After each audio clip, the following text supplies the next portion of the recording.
Assalamualaikum warahmatullahi wabarakatuh. Saya Akram Jabar Hadi dari kelas 7C akan mempresentasikan informatika dan keterampilan generik. Pembahasan pertama adalah informatika untuk pelajar SMP.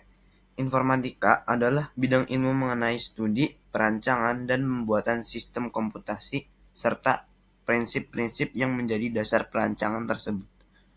Komputasi adalah ilmu yang berkaitan dengan permodelan matematika dan menggunakan komputer untuk menyelesaikan masalah-masalah sains. 2. Informatika mencakup permodelan dari komputasi dan aplikasinya dalam pengembangan sistem komputer. Komputasi adalah penghitungan dengan menggunakan komputer dalam matematika. Penghitungan dengan menggunakan bilangan berdasarkan urutan langkah yang diberikan. 3. Landasan berpikir untuk belajar informatika dinamakan berpikir komputasional, yaitu proses berpikir yang mencakup perangkat keras, perangkat lunak, dan menalar mengenai sistem dan persoalan. 4. Informatika dapat dipandang sebagai sebuah cabang ilmu yang tersendiri karena membawa seorang ke suatu cara berpikir yang unik dan berbeda dari bidang ilmu lainnya. Kemudian, hal-hal yang akan dipelajari dalam informatika. Informatika mencakup aspek teoritis dan praktis, mengembangkan daya pikir kritis dan kreatif untuk menghasilkan penemuan terkait komputer dan sistem komputasi.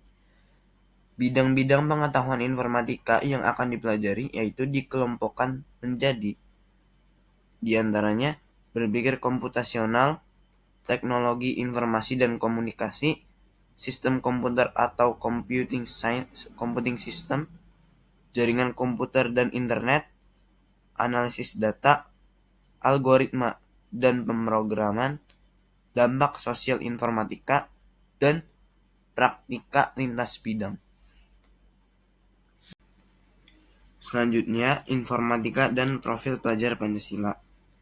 Dalam rangka menyiapkan diri menghadapi masa depan di era digital, diperlukan membangun kebiasaan-kebiasaan baik yang akan menumbuhkan karakter yang baik. Bagi belajar Indonesia, karakter yang baik ini dirumuskan sebagai profil pelajar Pancasila yang memiliki ciri-ciri berikut. 1. Beriman, bertakwa kepada Tuhan Yang Maha Esa, dan berakhlak mulia. 2. Berkebinekaan global. 3. Mandiri. 4. Bergotong royong. 5. Bernalar kritis. 6. Kreatif. Pembahasan selanjutnya adalah keterampilan generik. 7 aspek praktika informatika diantara lainnya. 1. Membina budaya kerja masyarakat digital dalam tim yang inklusif. 2. Berkolaborasi untuk melaksanakan tugas dengan tema komputasi. 3. Mengenali dan mendefinisikan persoalan yang menyelesaikannya dapat didukung dengan sistem komputasi. 4. Mengembangkan dan menggunakan abstraksi. 5. Mengembangkan artefak komputasi, misalnya membuat program sederhana untuk menunjang model komputasi yang dibutuhkan di pelajaran lain. 6. Mengembangkan rencana menguji dan mendokumentasikan hasil uji artefak komputasi. 7. Mengomunikasikan suatu proses, fenomena, solusi TIK dengan mempresentasikan, memvisualisasikan, dan memperhatikan hak kekayaan intelektual. Pembahasan selanjutnya adalah bekerja dalam kelompok. Tugas diberikan untuk dikerjakan dalam kelompok agar dapat berdiskusi dan mengerjakan suatu tugas yang lebih besar dibanding dengan hanya mengerjakan seorang diri. Jumlah anggota kelompok akan ditentukan oleh guru sesuai dengan tugas yang diberikan. Makin besar tugasnya, biasanya makin besar anggota kelompoknya. Secara umum, tujuan kerja kelompok adalah agar dapat menyelesaikan tugas dengan lebih cepat dan memupuk semangat bergotong royong. Kemudian yang selanjutnya adalah perencanaan kerja kelompok. Perencanaan kerja sebelum pekerjaan dilakukan akan bermanfaat bagi tim untuk mendapatkan hasil yang baik, efektif, dan efisien. Perencanaan kerja harus dilakukan dengan membuat strategi yang sesuai dengan mempertimbangkan sumber daya yang dimiliki, seperti jumlah anggota tim, waktu pengerjaan, dan peralatan yang dimiliki. Walaupun pembagian perencanaan kerja ini memakan waktu, tetapi hal ini bermanfaat saat melakukan pengecekan agar pekerjaan dapat selesai tepat waktu. Lalu, selanjutnya adalah mengomunikasikan hasil kerja. Hasil kerja yang telah dikembangkan atau dibuat perlu dikomunikasikan dengan baik kepada pihak yang berkepentingan, seperti pemberi kerja, khalayak umum, dan lainnya.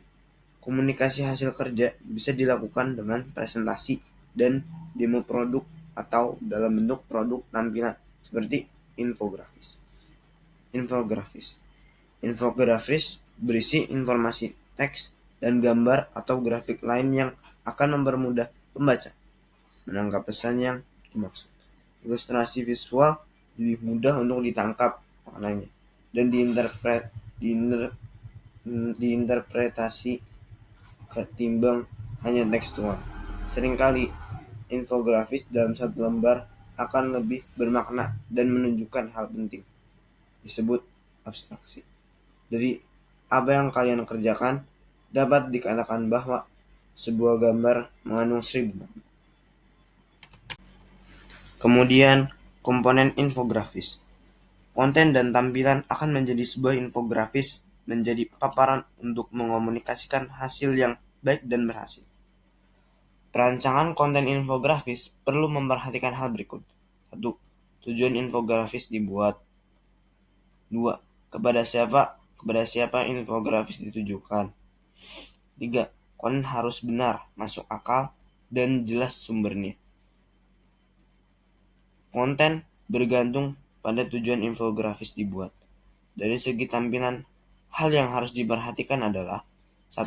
Pemilihan kata-kata kunci.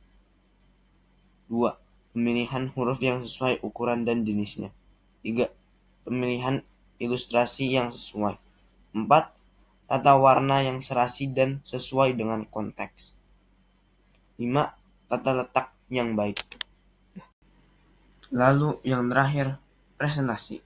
Laporan tertulis atau sebuah artefak komputasional, yaitu produk yang akan dihasilkan dalam aktivitas praktik informatika, perlu dijelaskan agar dapat lebih mudah dipahami. Bahan presentasi yang baik adalah gabungan antara penjelasan murni tekstual dan infografis. Biasanya, bahan presentasi disampaikan dalam ringkasan butir-butir penting dari paparan. Kriteria dari sebuah bahan presentasi yang baik ditentukan oleh konten dan tampilannya. Sekian presentasi saya. Wabillahi taufik wal hidayah. Assalamualaikum warahmatullahi wabarakatuh.